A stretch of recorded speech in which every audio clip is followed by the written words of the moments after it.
그들의 형제들 가운데 그일라 지방 절반을 다스리는 헤나닷의 아들 바웨가 중수하였고 그 다음은 미스바를 다스리는 예수아의 아들 엘셀이 한 부분을 중수하여 성 구비에 있는 군기고 맞은편까지 이르렀고 그 다음은 삿배의 아들 바룩이 한 부분을 힘써 중수하여 성 구비에서부터 대제사장 엘리야십의 집 문에 이르렀고 그 다음은 학고스의 손자 우리야의 아들 느레못이 한 부분을 중수하여 엘리야십의 집 문에서부터 엘리야십의 집 모퉁이에 이르렀고 그 다음은 평지에 사는 제사장들이 중수하였고 그 다음은 베냐민과 핫숲이 자기 집 맞은편 부분을 중수하였고 그 다음은 아나냐의 손자 마아세야의 아들 아사랴가 자기 집에서 가까운 부분을 중수하였고 그 다음은 헤나닷의 아들 빈누이가 한 부분을 중수하되 아사랴의 집에서부터 성 구비를 지나 성 모퉁이에 이르렀고 우세의 아들 발랄은 성 구비 맞은편과 왕의 윗궁에서 내민 망대 맞은편 곧 시위청에서 가까운 부분을 중수하였고 그 다음은 바로스의 아들 부다야가 중수하였고 그때에 느디님 사람은 오벨에 거주하여 동쪽 수문과 마주 대한 곳에서부터 내민 망대까지 이르렀느니라. 그 다음은 드고아 사람들이 한 부분을 중수하여 내민 큰 망대와 마주 대한 곳에서부터 오벨 성벽까지 이르렀느니라. 마문 위로부터는 제사장들이 각각 자기 집과 마주 대한 부분을 중수하였고 그 다음은 임멜의 아들 사독이 자기 집과 마주 대한 부분을 중수하였고 그 다음은 동문지기 스가냐의 아들 스마야가 중수하였고 그 다음은 셀레미아의 아들 하나냐와 살랍의 여섯째 아들 하눈이 한 부분을 중수하였고 그 다음은 베레기야의 아들 무술람이 자기의 방과 마주 대한 부분을 중수하였고 그 다음은 금장색 말기야가 한밉갓 문과 마주 대한 부분을 중수하여 느디님 사람과 상인들의 집에서부터 성 모퉁이의 성루에 이르렀고 성 모퉁이 성루에서 양문까지는 금장색과 상인들이 중수하였느니라. 아멘. 네, 우리 잠시 기도하겠습니다. 하나님 감사합니다. 하나님께서 올 한 해를 또 우리에게 사역할 수 있도록 인도해 주시고 또 이곳에서 또 새로운 시작을 할 수 있도록 도와주시며 또 하나님께서 우리의 마음을 아시고 우리의 기도를 응답하사 새로운 영혼들도 보내주시고 또 새로운 가족들과 함께 또 하나님 기뻐하시는 그 귀한 뜻을 이루어갈 수 있도록 도와주셔서 감사합니다. 하나님 오늘도 이 자리에 정말 함께 예배드리고자 이 자리에 오신 성도님들과 또 가정에서 예배드리는 귀한 성도님들이 계십니다. 하나님께서 우리의 마음을 하나로 묶어주시고 12월 정말 성탄절 또 예수님께서 이 땅에 오신 그 엄청난 그 위대한 날을 또 우리가 기념하며 우리가 주님으로 말미암아 우리 안에 거룩한 메시지를 심기를 원하는데 하나님 오늘 말씀을 통해서도 우리 안에 정말 주님께서 들려주신 그 음성을 들을 수 있도록 도와주시고 우리의 마음이 강팍하거나 교만하여서 하나님의 말씀을 밀어내거나 하나님의 말씀에 불순종하는 일이 없도록 우리를 인도하여 주시옵소서. 오늘 예배드리는 이 시간 주님께서 정말 임재하시고 우리를 붙들어 주시고 하나님의 말씀 가운데 집중할 수 있도록 역사해 주실 줄 믿사오며 예수님의 이름으로 간절히 기도했습니다. 아멘. 예, 오늘 긴 구절을 또 읽어주셔서 감사합니다. 예, 사람 이름이 너무 어렵더라고요. 그래서 제가 우리 자매님에게 부탁을 좀 드렸습니다. 예, 잘 읽어주셔서 감사합니다. 오늘 저는 여러분과 함께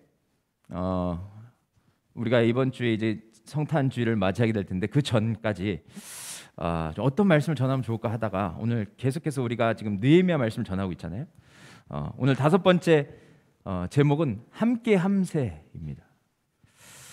예, 그냥 딱 느낌이 오시죠? 예, 함께 하자라는 의미입니다. 또 함께하는 교회가 함세교회라는 그런 두 가지의 의미를 좀 나름 좀 생각해서 좀 차 운전하고 어딜 가다가 갑자기 이 함께함새라는 이 말이 생각이 나서 주제로 좀 정해봤습니다. 우리가 저번 주에도 같이 나눴지만 느헤미야는 하늘에 하나님께서 형통케 하실 것을 기대했습니다. 그래서 성전 재건, 성벽 재건을 시작하죠. 기도하면서 하나님께서 말씀하신 것을 놓치지 않고 하나하나 그렇게 진행해 갑니다. 그런데 그 느헤미야와 함께 일하는 사람들이 어떤 사람이었습니까? 한 나라의 노예 생활하다가 귀환한 백성들이었습니다. 그들에게는 여전히 해결되지 않는 문제가 있었는데 그것은 하나님에 대한 오해가 그들에게 여전히 남아 있었고 그들에게는 패배주의 의식이 남아 있었습니다. 하나님의 백성, 선민이라는 의식을 가지고 교만하게 살았다가 그들이 한 나라의 포로로 살았을 때 그들은 패배 의식을 가질 수밖에 없었습니다. 그런데 여러분 더 큰 문제는 무엇입니까? 느헤미야가 이들과 함께 일을 해야 되는데 일을 같이 해본 적도 없어요. 또한 어떤 마음으로 그 일을 하겠다고 했는지도 알 수 없습니다.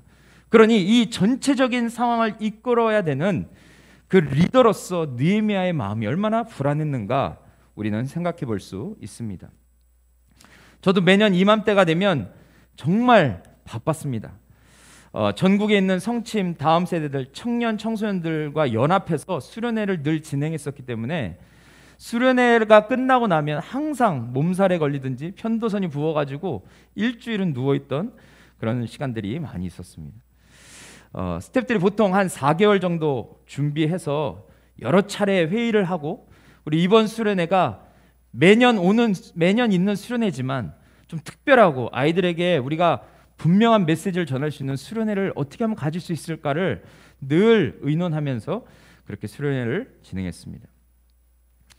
그런데 수련회를 진행하고 끝날 때마다 너무 지쳐서 평가회 때 이번에까지만 하고 내가 이제 그만하겠다고 말해야겠다 이렇게 생각했던 적이 참 많습니다. 그런데 그렇게 매년 생각했지만 그렇게 지나온 지 벌써 10년이 그렇게 지났습니다. 제가 10년 동안 그 사역을 계속해서 할 수 있었던 이유가 뭘까? 그것은 다른 것이 아니라 그 사역을 함께 할 수 있는, 함께 마음을 모으고 함께 뜻을 모아서 함께 그 일을 기쁨으로 할 수 있는 그런 동역자들이 있어서 그 일을 10년 동안 할 수 있었다라고 저는 생각을 합니다. 근데 제가 느헤미야를 한번 생각해 봤을 때 느헤미야가 한 번도 손발을 맞추지 못한 그런 사람들과 이 성벽을 짓는 거대한 일을 어떻게 이룰 수 있었을까? 정말 힘들지 않았을까라는 그런 생각이 들었습니다. 그런데 여러분 느헤미야는 하나님께서 이루실 것을 신뢰하면서 계획대로 일을 진행해 갑니다. 시계 반대 방향으로 시계 반대 방향으로 해서 그는 공사를 시작하는데 저런 아름다운 성벽을 짓는데 42개의 성벽 공사를 해야 했고 또 10개의 성문을 보수하고 4개의 탑을 재건해야 하는 이 어마어마한 그런 건축 일을 시작해야 했습니다. 그래서 그 일들을 이제 백성들에게 하나하나 나누어 주게 되고 저 밑에 38은 뭘 의미하냐면 38개의 가문이 그 집안이 이 일을 감당했음을 보게 됩니다. 근데 우리가 느헤미야 3장을 읽어보면 여기 막 여러 가지 이야기가 나오고 그 다음은 뭐 이렇게 나오잖아요. 그래서 참 읽기가 쉽지 않은 부분인데 느헤미야 3장을 읽어보면서 여러분 우리가 이런 생각을 한번 해봐야 됩니다. 왜? 그 앞에 1장, 2장에는 느헤미야에 대한 이야기가 많이 나왔고 느헤미야라는 그 말이 그의 이름이 많이 거론됐는데 왜 여기 3장에서는 느헤미야라는 이름이 한 번도 거론되지 않았을까? 여러분 왜 그렇다고 생각하십니까? 저는 이것을 묵상하면서 그것은 하나님의 일은 하나님의 비전을 품고 거룩한 열망을 가진 자를 통해서 시작하는 건 맞습니다. 느헤미야를 통해서 그 일이 시작됐죠. 하지만 그 일을 이루어가야 하는 사람은 바로 하나님의 사람들, 또 이 시대의 성도들 한 사람 한 사람을 통해서 하나님은 하나님의 일을 이루어 가신다는 것을 보여주기 위해서 그래서 그 백성들의 이름만을 기록하지 않았을까? 저는 그런 생각을 좀 해봤습니다. 네, 아무튼 오늘 이 3장을 통해서 우리가 좀 하나님의 음성을 듣기를 원하는데, 지금 우리 공동체 2020년을 이제 얼마 남겨두지 않고 사역의 끝자락에 온 우리가 다시 한번 하나님의 말씀에 집중하고 하나님께서 우리에게 들려주신 음성에 귀 기울여야 하는데, 오늘 이 3장을 통해서 오늘 우리에게 무엇을 말하고 있습니까? 우리가 좀 함께 우리가 교회를 세우고 함께 세워가기 위해서 먼저 우리에게 필요한 것을 좀 함께 나누자면, 첫 번째, 우리는 앞선 자들이 먼저 순종할 때 공동체는 함께 할 수 있다는 것을 오늘 말씀을 통해서 우리가 살펴볼 수 있습니다. 우리가 1절부터 32절까지 쭉 읽어보았는데요, 우리가 1절을 다시 한번 보면 이렇게 되어 있습니다. 그때에 대제사장 엘리야십이 그의 형제 제사장들과 함께 일어나 라고 말합니다. 여기서 여러분, 엘리야십이 누구입니까? 이 사람은 예수아라는 사람의 손자였어요. 그런데 예수아는 스룹바벨이 1차 귀환했을 때 그 당시의 대제사장이었습니다. 그러니까 이 엘리야십은 누굽니까? 그 대제사장의 손자였다라는 것을 알 수 있는 것이죠. 또 그도 지금 대제사장직을 맡고 있습니다. 그러니까 이 당시에 여러분, 그 백성들이 영적으로 완전히 피폐해져 있습니다. 완전히 무너져 있습니다. 그런데 그때에 이 대제사장으로서 그들에게 말씀을 심어주고 하나님의 뜻을 알려주고 그런 사역을 한다는 것이 여러분 얼마나 힘들었겠습니까? 신방을 가도 얼마나 많은 사람들을 신방 가고 얼마나 고된 하루하루를 보냈겠습니까? 그런데 놀랍게도 느헤미야가 하나님의 비전을 그들에게 말했습니다. 제사장들과 그 백성들에게 이야기했을 때 놀랍게도 이 대제사장이 엄청난 직책을 갖고 있었고 엄청난 존경을 받는 그 대제사장이 먼저 순종을 하게 됩니다. 옷을 갈아입고 자기 손에 흙을 묻혀가면서 이 성벽을 재건하는 일에 먼저 앞장서는 것을 보게 됩니다. 전혀 움직일 것 같지 않았던 그 대제사장이 먼저 그 사역을 감당하는 것, 먼저 그가 발을 옮기는 것을 보면서 여러분, 백성들이 어떤 마음을 가졌겠습니까? 우리 목사님이 저런 일을 하시네. 우리 집사님들이 이 추운 날씨에도 성도들 위해서 저런 사역들을 하시네. 우리 목자님이 지금 주차장에서 주차 안내를 하시면서 사람들을 맞이하고 계시네. 교회 안에서 일어나는 수많은 일들을 앞에 선 자들이 감당하는 모습을 보면서 우리 성도들은 어떠한 생각을 하겠습니까? 나도 기회를 주신다면, 하나님께서 내게도 기회를 주신다면 나도 저렇게 사역하고 싶다 라는 마음이 생기지 않겠습니까? 저는 제가 하나님께 기도하고 있는 부분이 있습니다. 그것은 하나님, 제가 먼저 우리 성도님들의 삶의 본이 되는 삶을 살게 해주십시오. 예배 드릴 때 하나님, 우리 성도님들보다 제가 더 큰 은혜를 누릴 수 있게 해주십시오. 예배 드릴 때 하나님의 말씀이 먼저 내 삶을 조명하고 내가 먼저 하나님을 경험하는 그런 시간들을 먼저 갖게 해주십시오. 오늘도 예배 드리면서 정말 하나님 앞에 가장 큰 목소리로 찬양하고 하나님 앞에서 가장 열정적으로 예배하고 하나님이 말씀하실 때 내가 먼저 마음 문을 열고 회개하고 하나님의 임재 앞에 가서 결단하는 그런 예배자, 말로만 예배자가 아니라 그런 예배자가 바로 제가 되게 해주십시오. 전 늘 그렇게 기도합니다. 왜 그럴까요? 왜 그렇게 기도할까요? 그것은 하나님께서 저를 교회의 지도자로 세워주셨기 때문에 그렇습니다. 여러분, 목사가 예배 드리는데 은혜도 되지 않는 그런 예배를 드린다고 생각해 보십시오. 어떻겠습니까? 목사가 설교하는데 말은 그렇게 하지만 실제로 그렇게 살지 않는 목사를 볼 때 여러분 어떤 마음이 드시겠습니까? 우리가 함께 교회를 세우자고 하고 그래서 어렵게 만나서 이 사역들을 감당하고 지금 3년이라는 시간이 왔는데 목사가 함께 하자고 해놓고선 어려운 일만 있으면 어디론가 사라져서 보이지도 않는 그런 목사라고 할 때 여러분 어떤 마음이 드시겠습니까?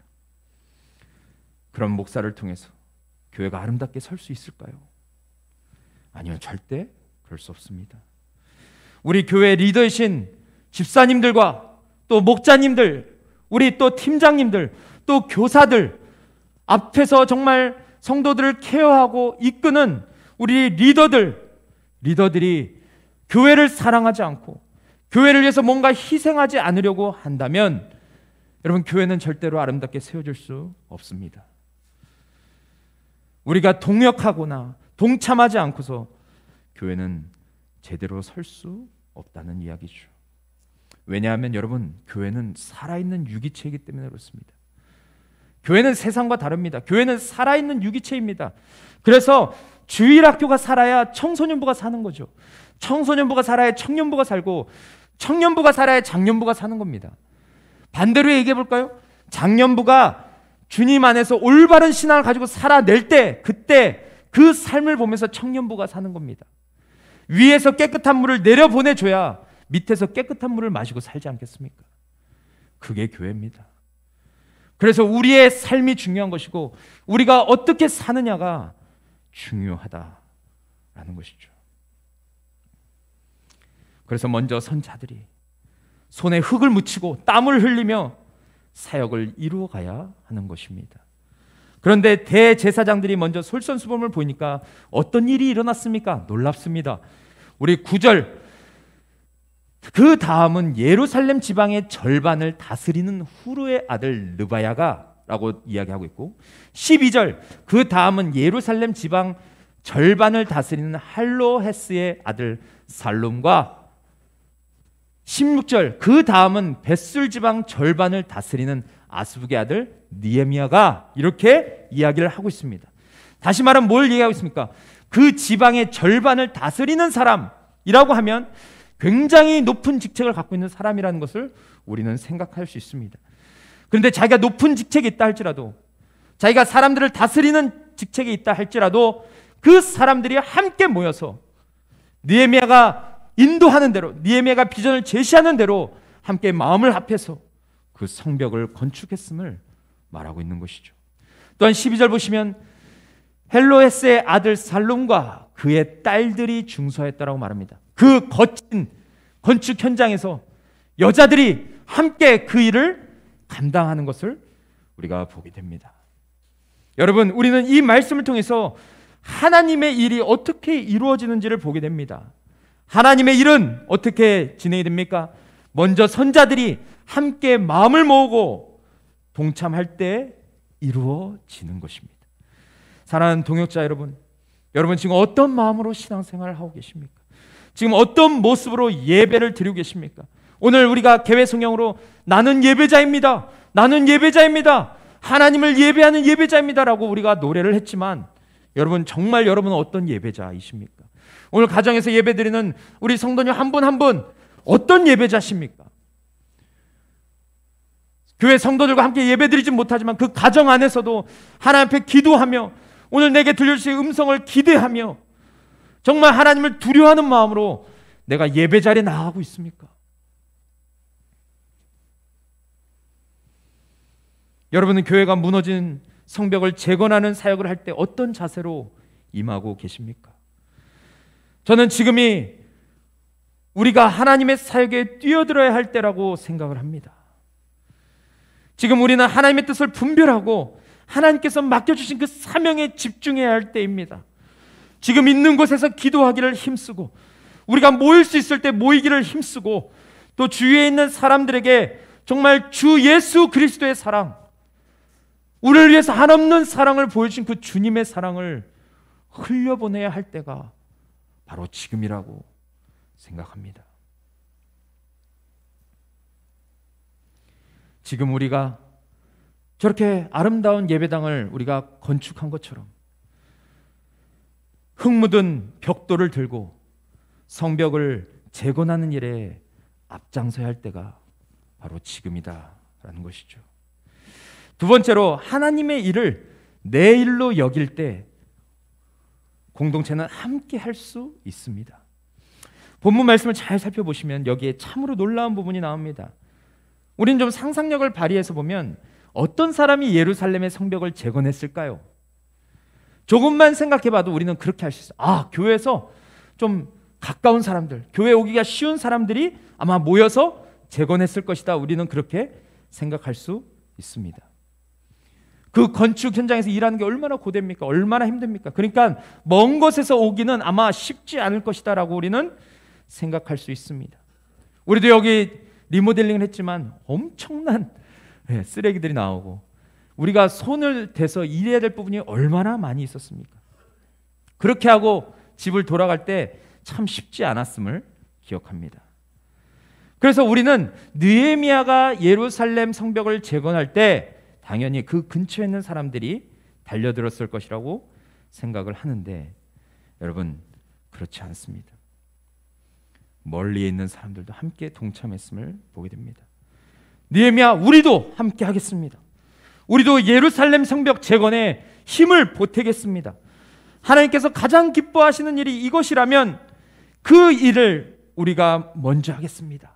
다시 말해서 우리도 함께 함세 라고 말하지 않았겠습니까? 이것을 어떻게 할 수 있습니까? 2절에 보니까 그 다음은 여리고라는 지역이 나옵니다. 여리고는 여러분 예루살렘에서 27km나 떨어진 곳이었습니다. 또한 13절에 보면 사노아라는 지역이 나오는데 이 사노아는 예루살렘 서쪽으로 16km나 떨어졌던 곳이었습니다. 또한 15절 보시면 미스바가 나옵니다. 미스바는 13km 떨어진 곳이었고 17절에 그일라는 그 남서쪽으로 32km나 떨어진 곳이었습니다. 32km. 네. 또한 27절에 드고아라는 지역은 남쪽으로 12km 떨어진 곳이었습니다. 제가 군대에서 행군할 때 열심히 빠른 속도로 남자가 행군했는데 4km를 1시간에 주파하고 그렇게 행군했습니다. 그래서 40km를 10시간에 우리가 통과하는 그런 일들이 있었는데 여러분 한번 생각해 보십시오. 산악지역일 수도 있습니다. 강을 건널 수도 있습니다. 그런 곳에서 12km, 13km만 돼도 오는데 3시간, 4시간 걸려야 되는 그런 상황이었을 것입니다. 이 당시에 교통이 되지도 않았고 대중교통도 없었기 때문에 이동해서 뭔가를 한다는 것은 굉장히 힘든 일이었어요. 또한 부담이 될 수 있는 일이었습니다. 그래서 멀리 사는 사람들은 나는 안 해도 돼. 예루살렘 성전이 지어지는데 내가 무슨 도움이 되겠어? 라고 말하면서 방관자로 설 수도 있었습니다. 하지만 여러분 성경을 잘 보십시오. 그렇게 하지 않았어요.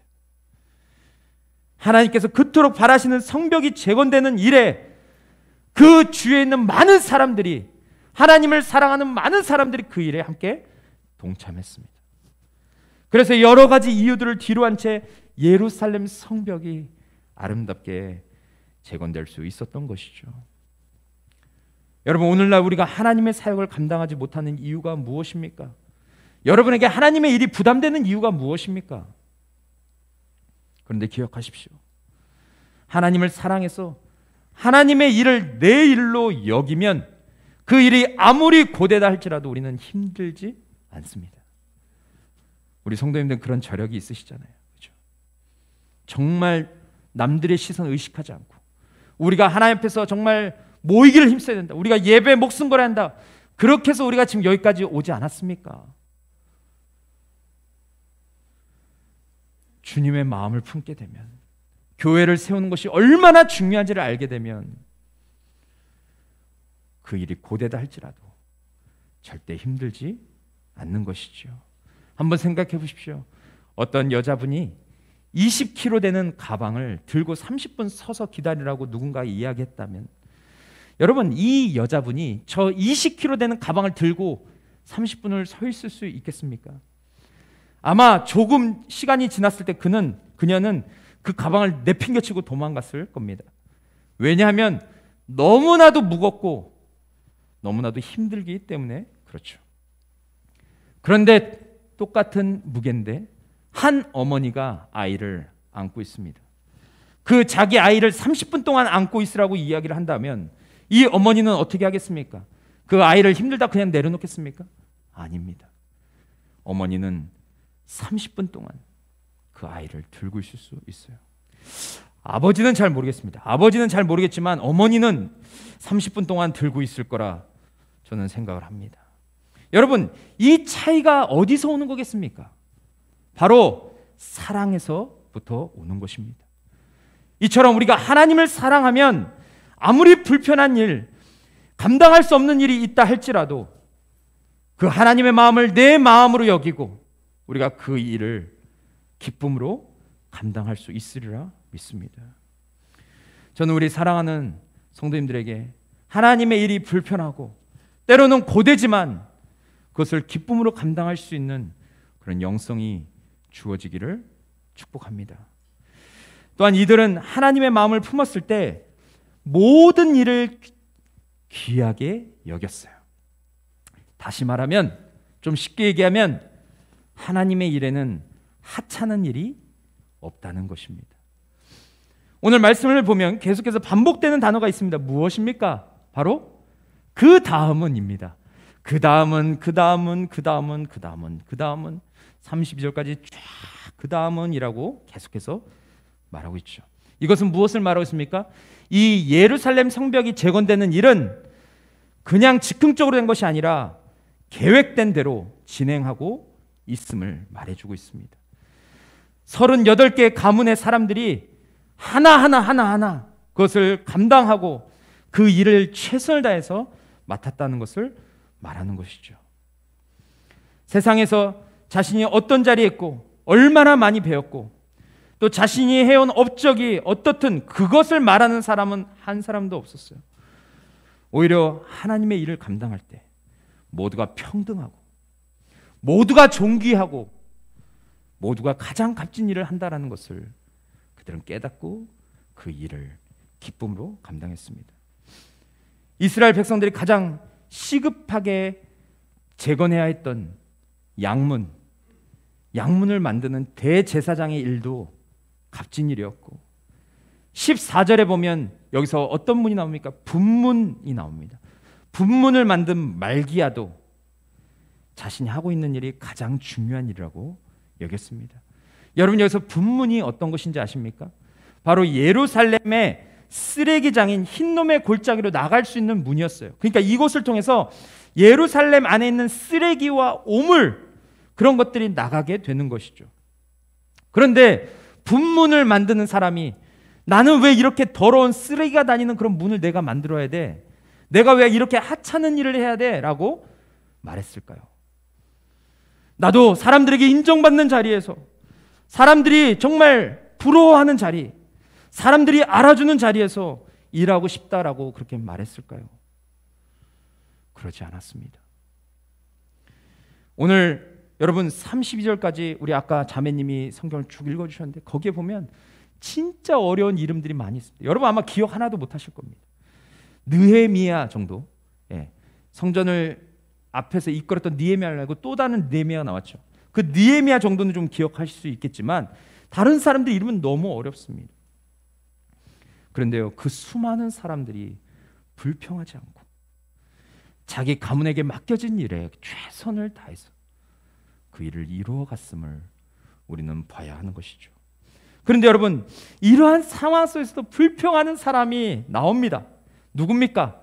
바로 5절에 나옵니다. 우리 5절 같이 한번 읽어보겠습니다. 시작.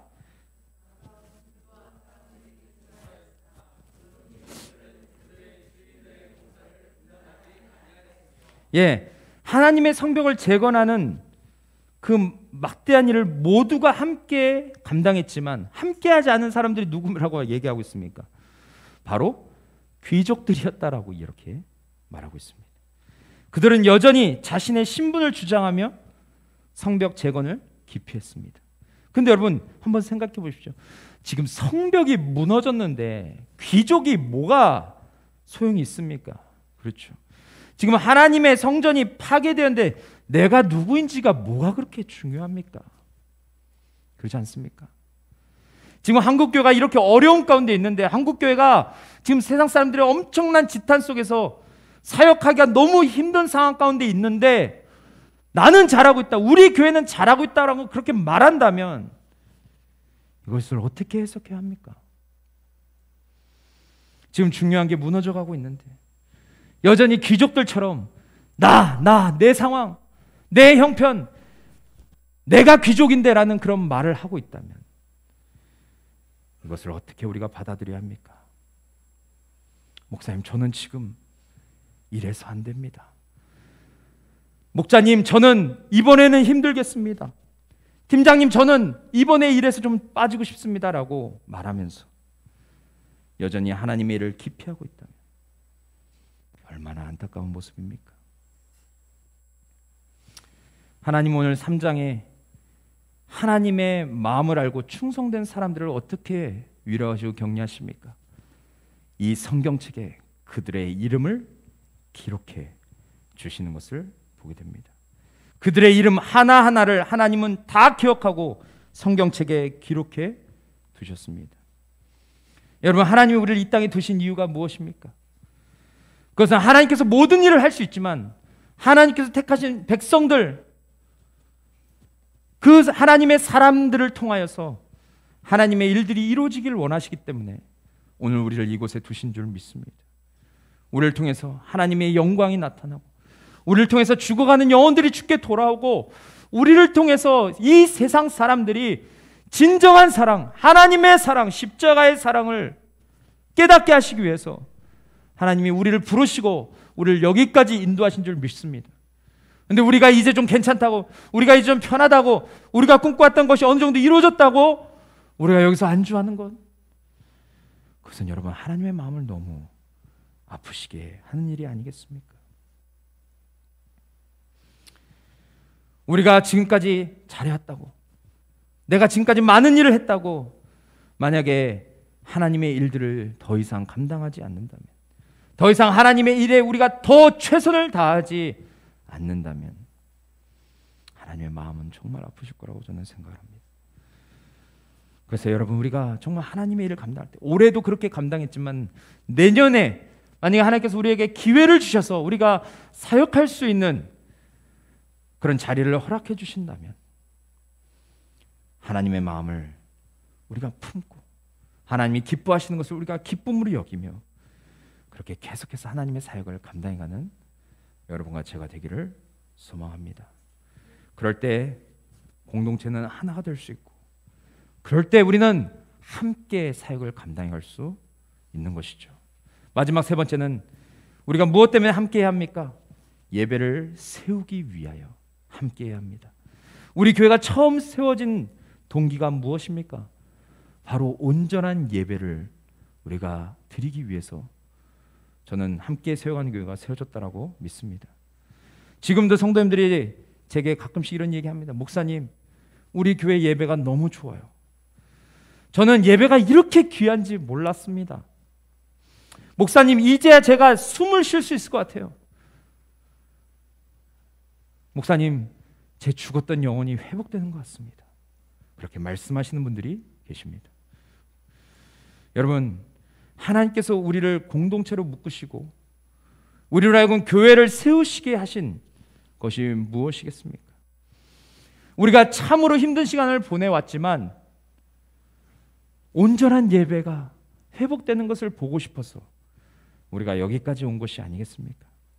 그런데 여러분, 우리가 그렇게 예배, 하나님께 전심으로 드리는 예배를 기뻐하고 그것을 소망하며 이렇게 왔던 것처럼 느헤미야도 지금 예배를 가장 중요하게 여기고 있어요. 3장 1절 보시면 우리 같이 한번 큰 목소리를 읽겠습니다. 시작. 그때 대제사장 엘리야십이 그의 형제 제사장들과 함께 일어나 양문을 건축하여 성별하고 문짝을 달고 또 성벽을 건축하여 한메아 망대에서부터 하네넬 망대까지 성별하여. 아멘. 대제사장과 형제 제사장들은 가장 먼저 어떤 문을 건축합니까? 바로 양문이라고 이야기하고 있습니다. 제사장들은 이 양문을 가장 먼저 보수하고 그것으로 하나님께 봉헌을 했습니다. 그리고 다음 해야 할 것을 진행했죠. 그런데 여러분, 양문이 어떤 문입니까? 그것은 하나님께 제사를 드리기 위해서 제물들이 들어가는 문이었습니다. 그러니까 이 당시에 제물로 쓰였던 양들이 이 문으로 들어가서 베다스다 그 못에서 그 양들을 깨끗하게 씻기고 성전으로 운반해서 그 양들로 제사를 드렸습니다. 예배를 드렸던 것이죠. 그랬으니 느헤미야와 대제사장 그리고 제사장들이 하나님께 예배드리기 위해서 이곳이 가장 먼저 재건대함을 깨달을 수밖에 없었던 것입니다. 느헤미야는 이렇게 생각했겠죠. 만약에 성벽이 다 지어진다 할지라도 예배가 무너지면 그것은 모든 것이 무너진 것이다. 아무리 돈을 들여서 엄청난 성전이 지어졌다 할지라도 예배가 죽어 있으면 모든 것이 죽은 것이다 라고 생각하지 않았겠습니까? 여러분, 우리가 예배를 살리는 게 아니라 예배가 우리를 살립니다.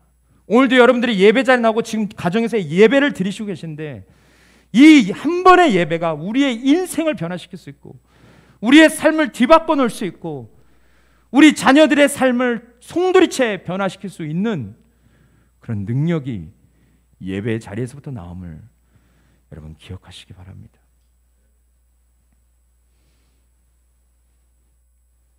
그래서 지금 이스라엘 백성들에게 가장 중요한 것은 예배였다는 것을 느헤미야는 알았기 때문에 그 양문을 가장 먼저 건축하게끔 했다는 것입니다.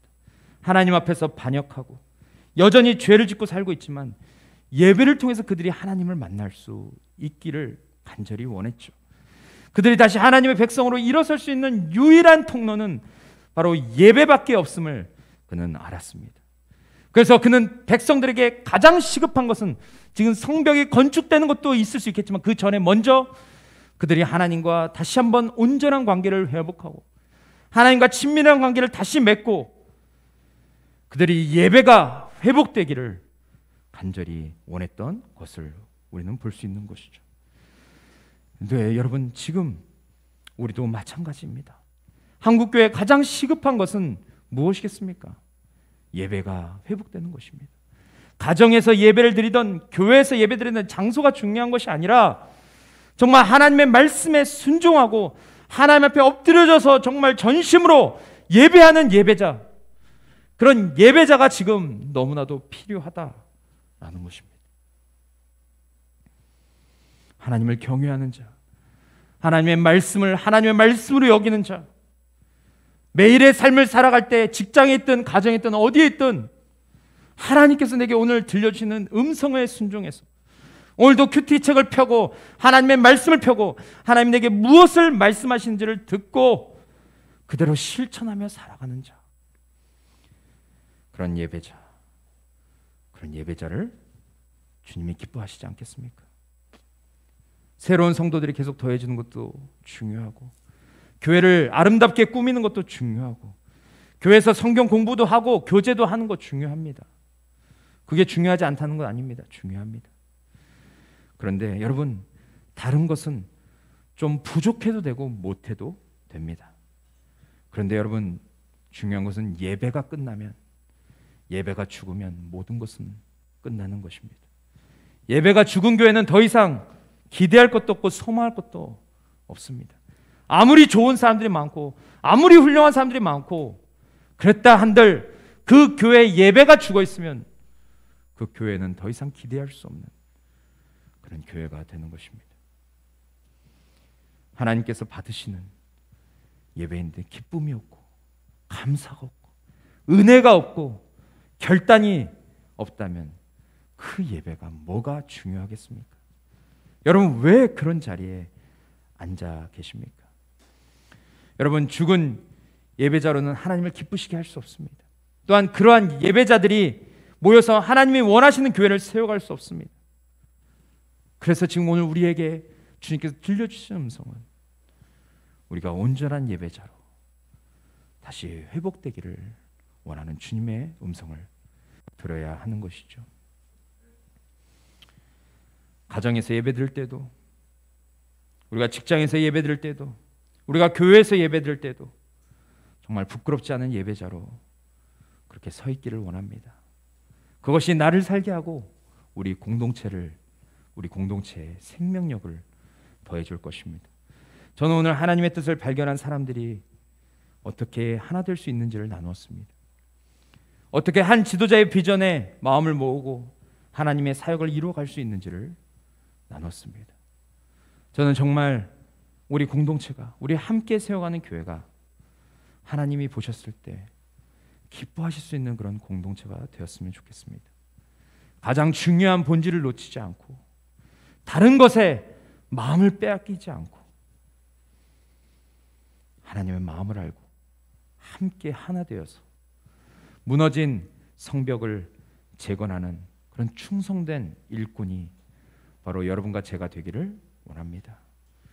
목회자와 리더뿐 아니라 모든 사역자들, 우리 교회 모든 사역자들이 그 일을 기쁨으로 감당할 수 있기를 진심으로 소망합니다. 우리 시간 함께 찬양하시고 주님 앞에 결단하면서 나아갔으면 좋겠습니다. 우리 교회에 제가 처음 왔을 때 함께 드렸던 찬양인데 우리 교회 또 주제 찬양이기도 합니다. 우리에겐 소원이 하나 있네. 우리 찬양을 함께 드리도록 하겠습니다.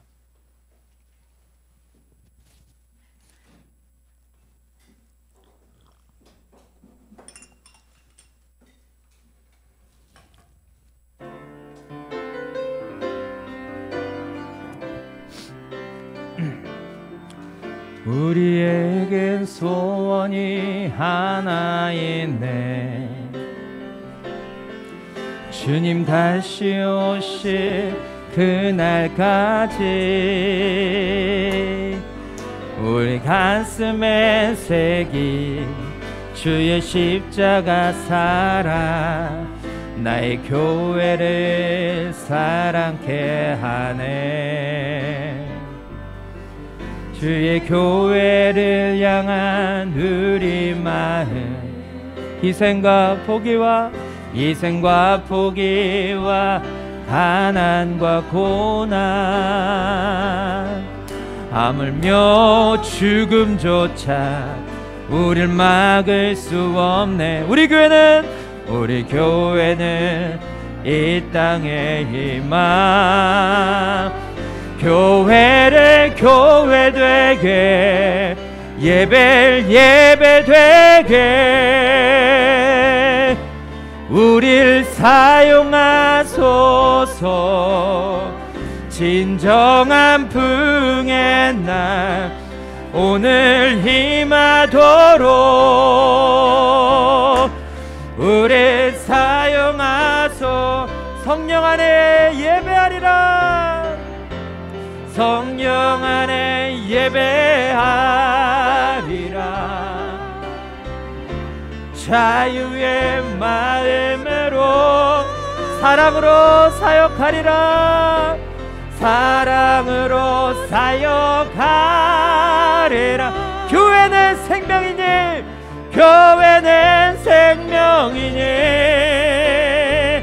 교회를 교회 되게 예배 되게 우릴 사용하소서.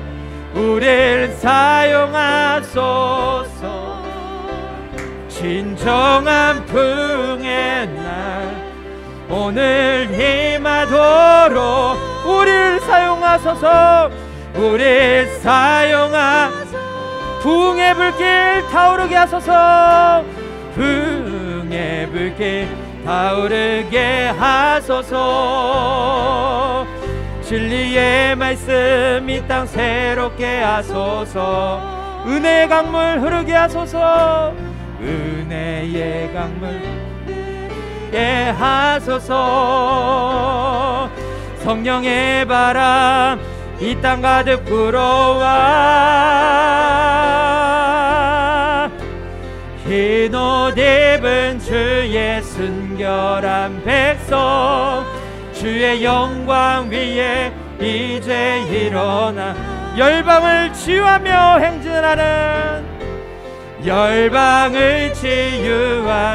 행진하는 영광의 그날을 주소서. 아멘. 우리 시간 함께 기도하며 나아갔으면 좋겠습니다. 하나님, 오늘 하나님께서 우리에게 들려주시는 음성 이 시간 다시 한번 우리 가슴에 돌판에 그 하나님의 음성 새기기 원합니다.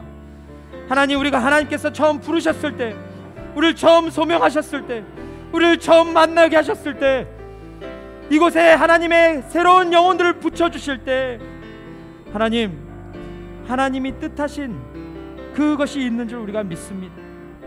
하나님, 다시 한번 우리가 이 시간 하나님의 음성에 집중하게 해주시고 하나님의 마음을 내 마음으로 여기게 하여 주시고 무너진 성벽들을 보게 하여 주시고 교회 안에 여러 가지 어려움과 문제들을 보게 하여 주시고 가정 안에 있는 정말 내가 기도하지 않고서는 해결할 수 없는 그런 영역들을 보게 하여 주시고, 하나님, 사람도 내가 바꿀 수 없고 사람도 내가 변화시킬 수 없고 내 인생에 있는 수많은 문제들이 닥쳐올 때 내 힘으로 감당할 수 없는 그런 일들 가운데서 우리가 주님께 엎드려져서 주님께 온전한 예배자로 서서 주님 앞에 눈물로 기도해서 하나님이 행하시는 일들을 보게 하여 주시옵소서.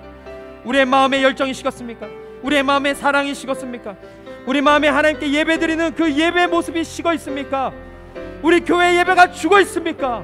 하나님, 다시 한번 기도에 불길을 붙이게 하여 주시고, 하나님, 한 사람 사람이 그런 열정으로 모였을 때 교회가 아름답게 세워지는 것을 우리가 경험했던 것처럼 그러한 주님이 원하시는 교회, 주님이 기뻐하시는 교회 세워갈 수 있도록 하나님, 우리를 긍휼히 여겨 주십시오. 우리 그렇게 함께 마음을 모아서 주 옆에 간절히 기도하며 나아가겠습니다. 하나님 아버지, 감사합니다. 하나님, 오늘 이 시간 우리에게 느헤미야의 말씀을 통하여서 우리가 꼭 들어야 할 음성을 듣게 해주시니 감사합니다. 하나님, 우리가 하나님 앞에 예배하고, 하나님, 우리가 신앙생활하고, 하나님, 우리가 이 땅을 살아가는데 우리가 어떠한 모습으로 살아가고 있습니까? 하나님, 정말 뜨뜻미지근한 모습으로, 열정은 온데간데 없고 사라진 모습으로 하나님을 기대하지 않고 하나님을 소망하지 않고, 하나님, 우리가 그렇게 그냥 뜨뜻미지근한 신앙생활하고 있지 않습니까?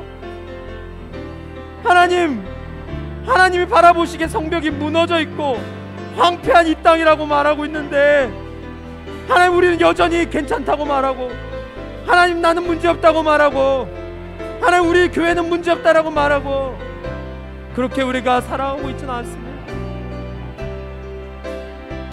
하나님, 기도합니다. 하나님, 먼저 선자들이 믿음의 본이 되는 삶을 살게 하여 주십시오. 하나님의 뜻이라면, 하나님의 일이라면 다른 것을 논하지 말고 그 일에 먼저 내가 앞서게 하여 주십시오. 우리가 손에 흙을 묻히기를 즐겨하게 하여 주십시오. 하나님의 일이라면 때론 괴롭고 때론 지치고 때로는 귀찮은 일이라 할지라도 하나님, 그 일을 기쁨으로 감당할 수 있는 마음으로 허락하여 주십시오. 하나님 아버지, 하나님의 사역은 누군가를 통해서 이루어집니다. 하나님, 내가 아니어도 누군가를 통해서 하나님이 이루실 것입니다. 하지만 그 영광스러운 자리에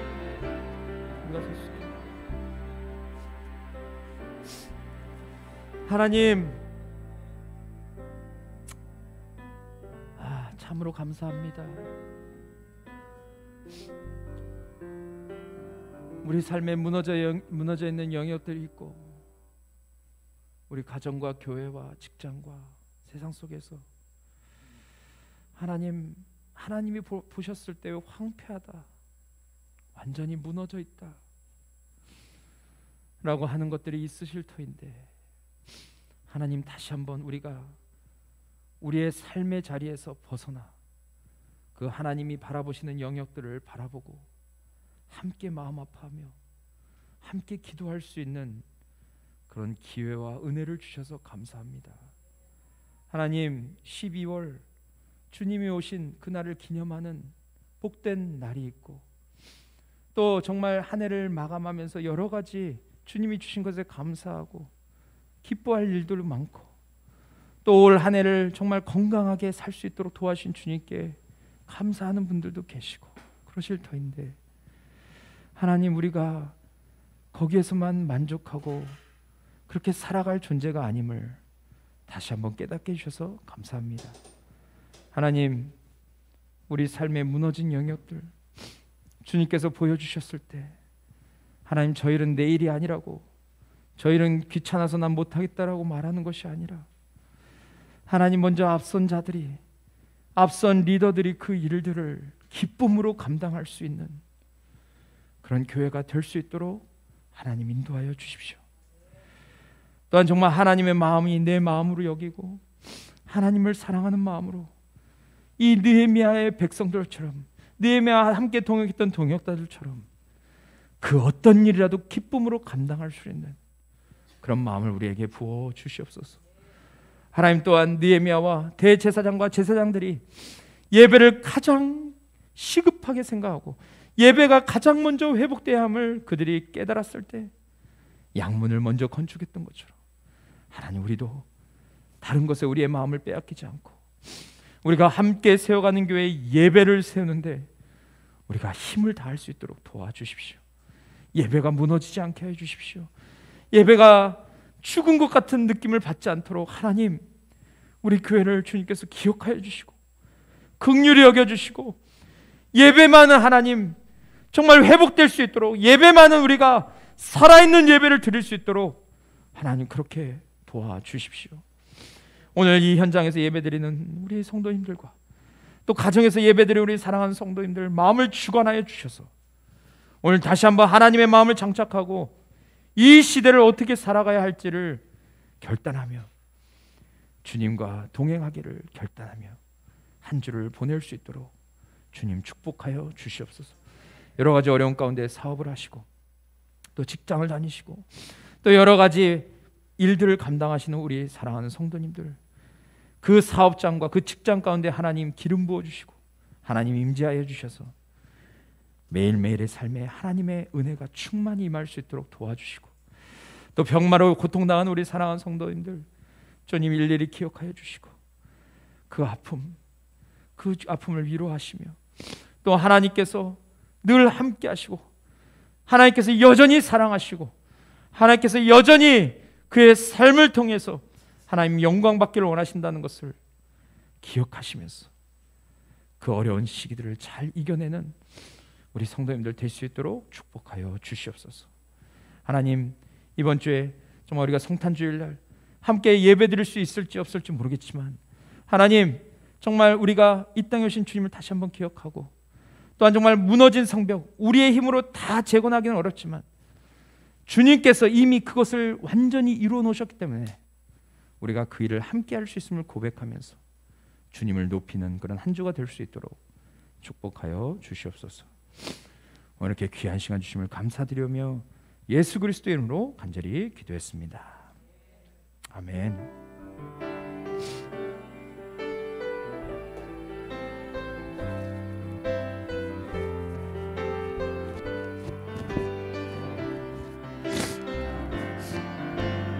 은혜의 강물 흐르게 하소서. 성령의 바람 이 땅 가득 불